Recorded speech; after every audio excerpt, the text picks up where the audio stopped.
Boa noite.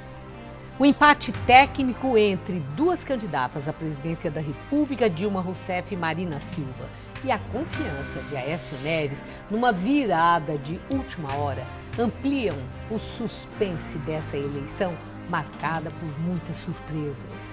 Nosso convidado é o coordenador-geral da campanha de Marina Silva, deputado federal Walter Feldman, político com quase 30 anos de carreira pública, na qual exerceu 7 cargos legislativos e 5 executivos, dentre eles o de secretário municipal de coordenação das subprefeituras da capital paulista.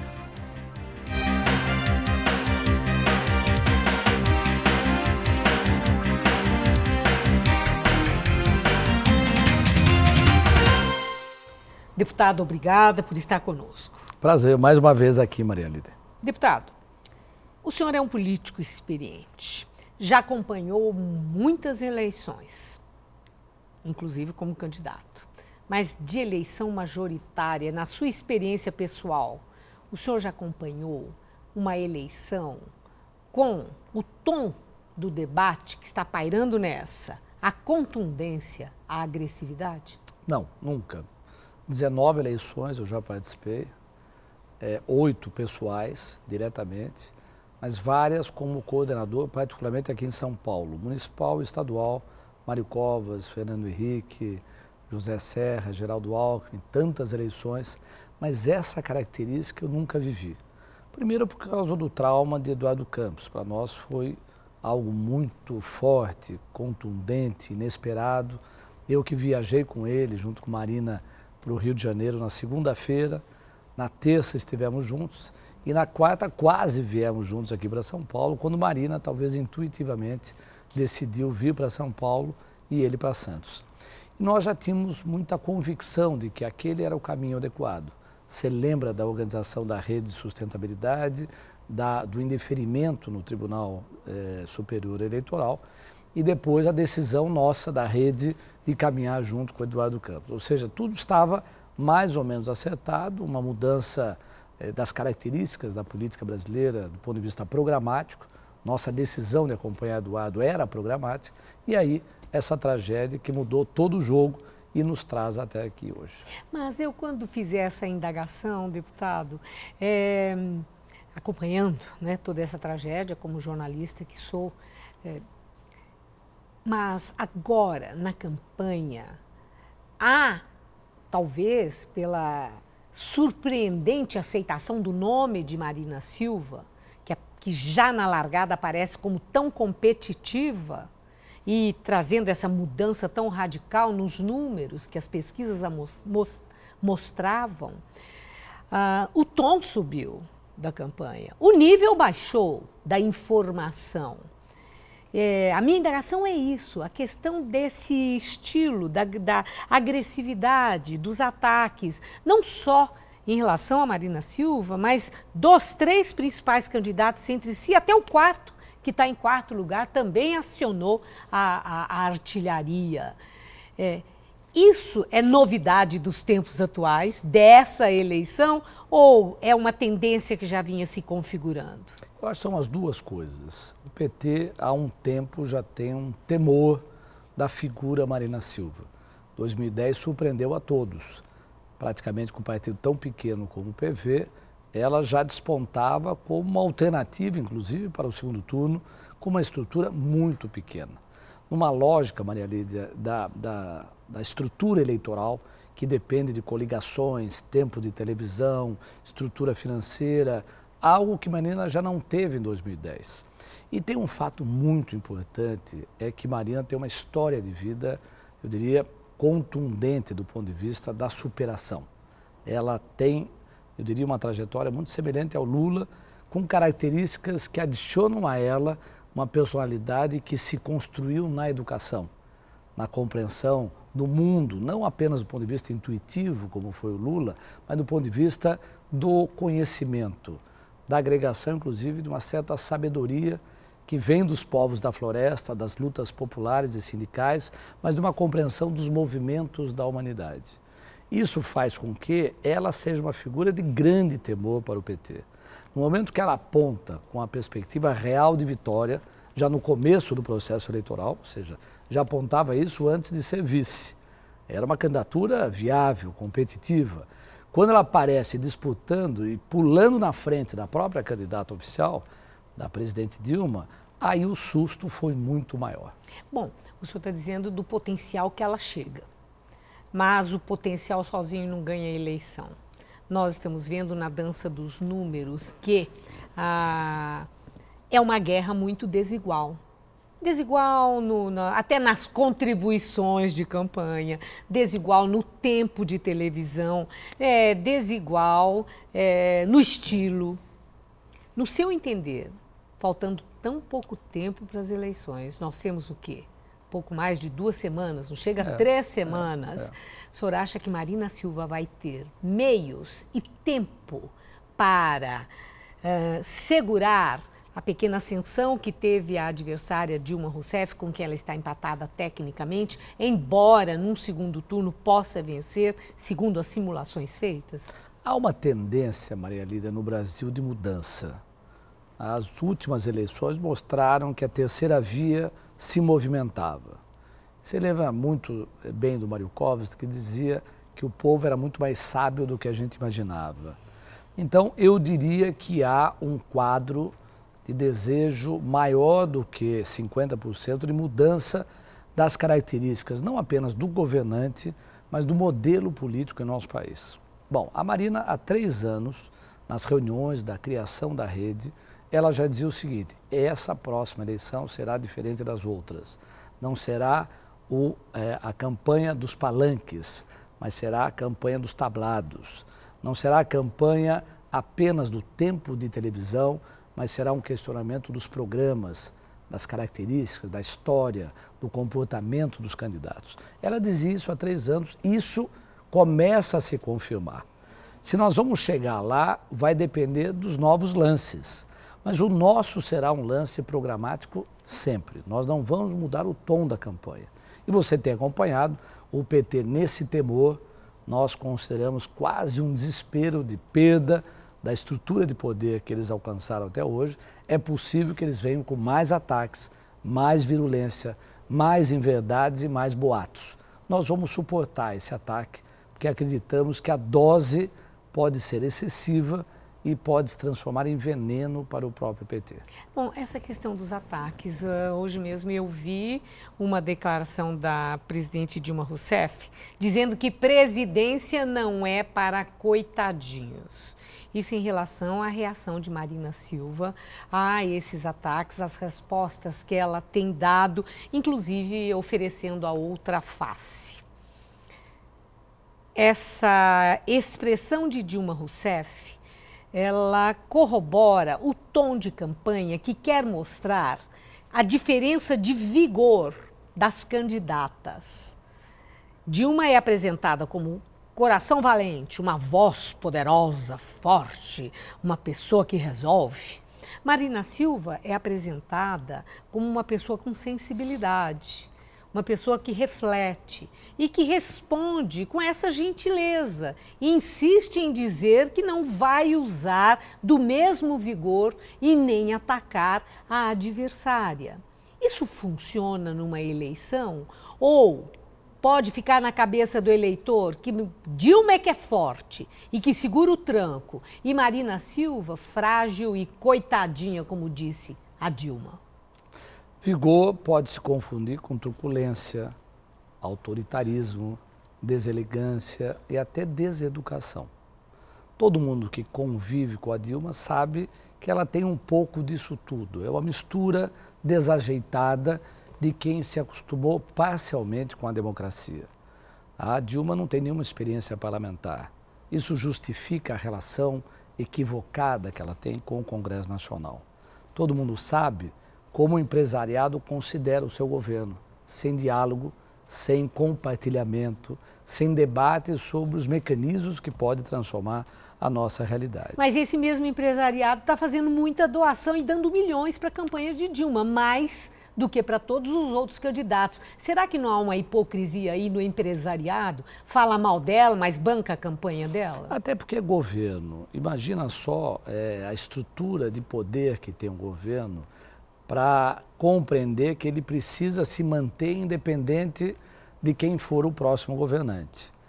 Mas hoje o empresariado, eu tive uma reunião hoje com 600 empresários na Câmara de Comércio Americana.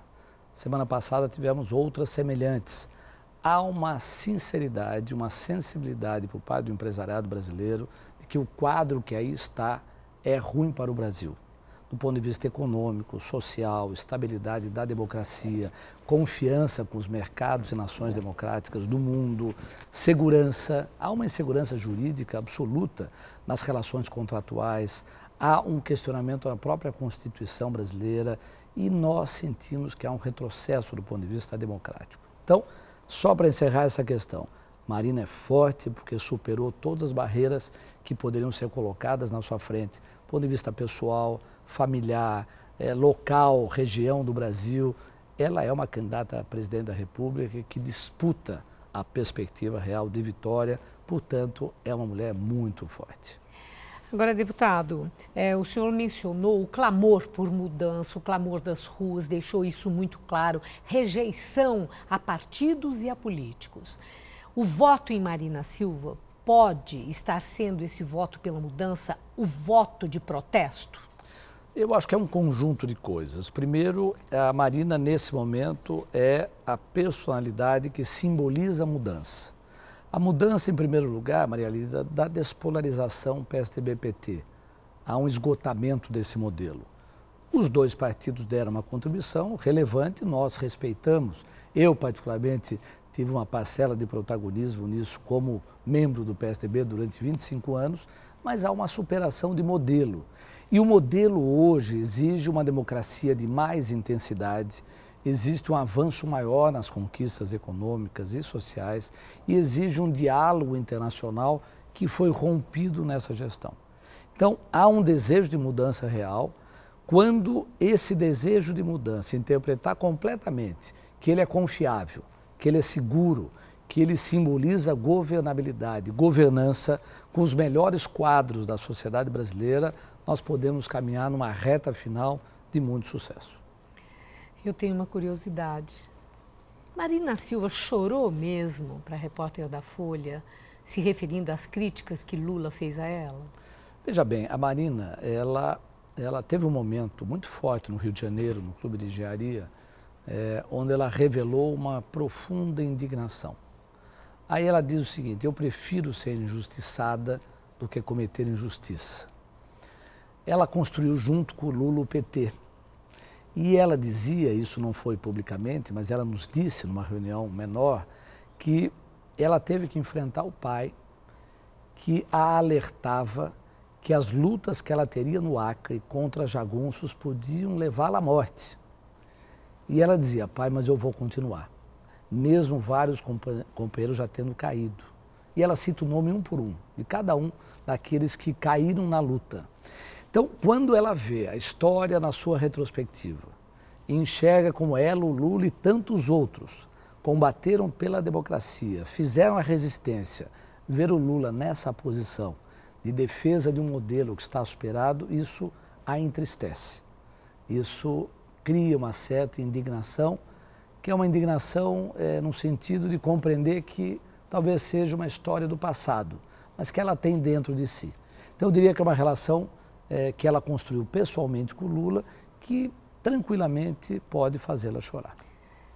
Quer dizer, não é um choro de quem não aguenta a barra, é um choro de indignação e de lamento, é isso? Exatamente isso. É isso. Exatamente. Bom, agora algumas coisas. O senhor mencionou governabilidade, a nova política de Marina Silva.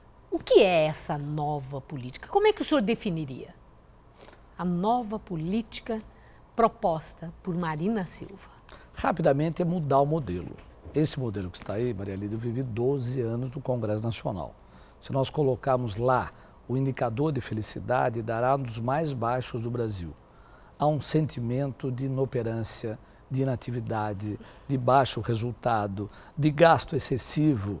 em contrapartida com aquilo que é oferecido para a sociedade brasileira poder se modernizar, ou seja, os parlamentares no Congresso Nacional hoje não são pessoas felizes, apesar dos jogos que correm o tempo todo da construção da maioria. Os debates não são aqueles que nós vivemos historicamente no nosso país. Há uma redução dramática do papel do Congresso Nacional que precisa ser resgatado.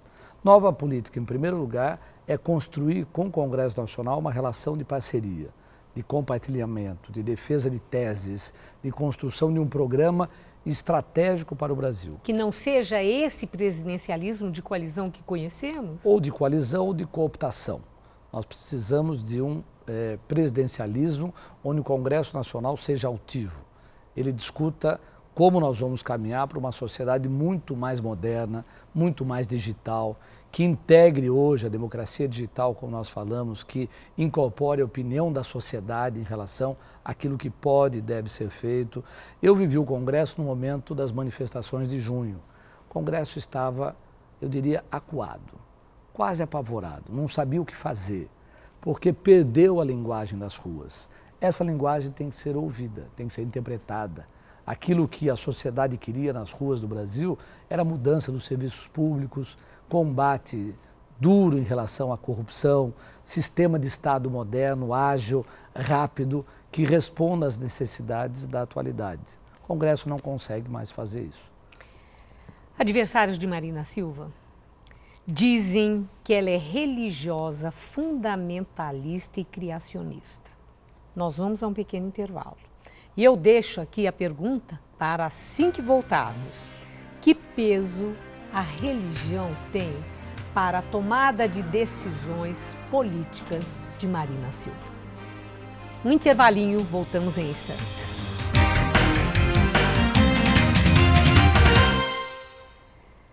E nós hoje, hora do voto, recebemos o deputado federal Walter Feldman, que é o coordenador geral de campanha da candidata à presidência da República, Marina Silva.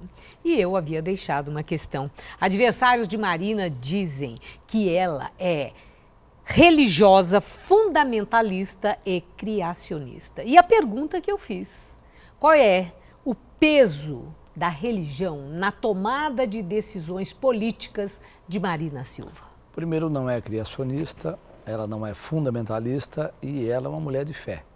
De fé, como imagino, quase a totalidade dos brasileiros.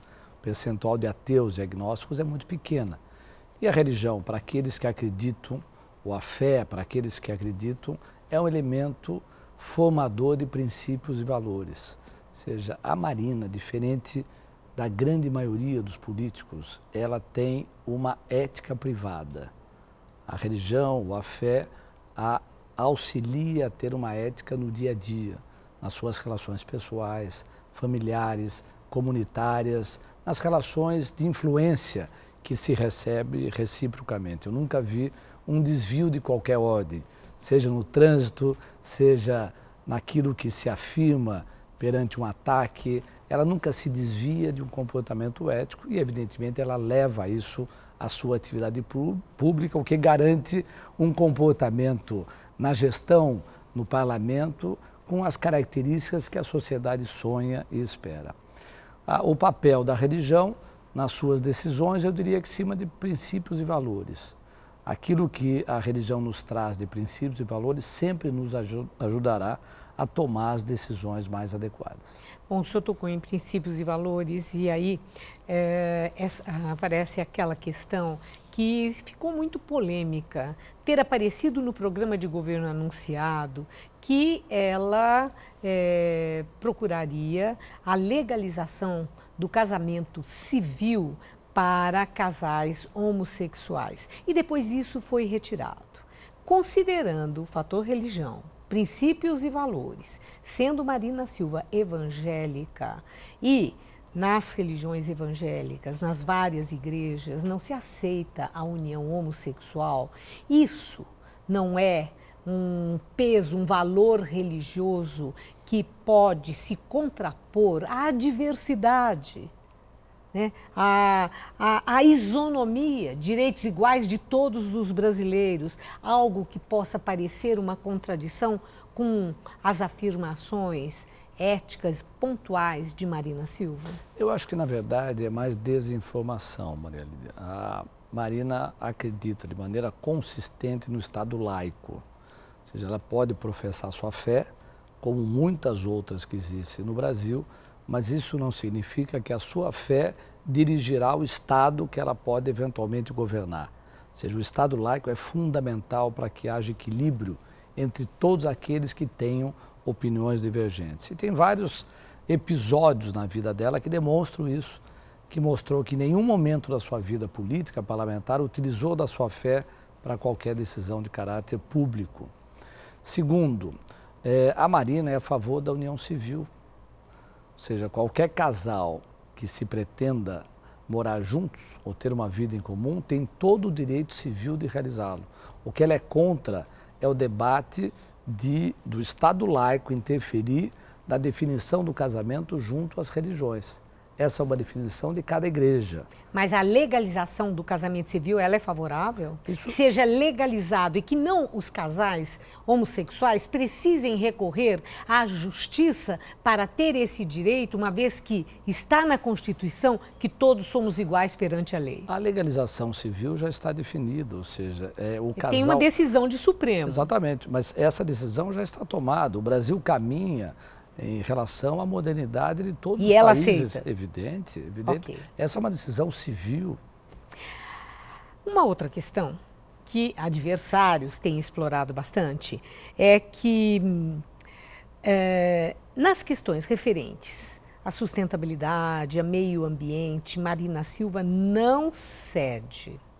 Daí há alguns conflitos que já aconteceram com algumas, não todas, lideranças do agronegócio.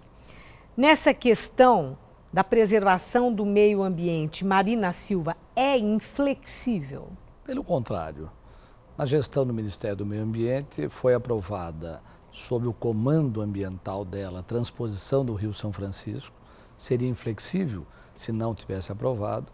Aprovou a grande hidrelétrica Santo Antônio Giral, uma grande parceria entre os ministérios, aprovou a BR-163, que corta o centro do Brasil, colocando as condicionantes ambientais necessárias para que a agressão não fosse agressiva e grave em relação ao comprometimento ambiental. Ela tinha uma posição equilibrada em relação aos transgênicos, ou seja, Marina Silva é moderna.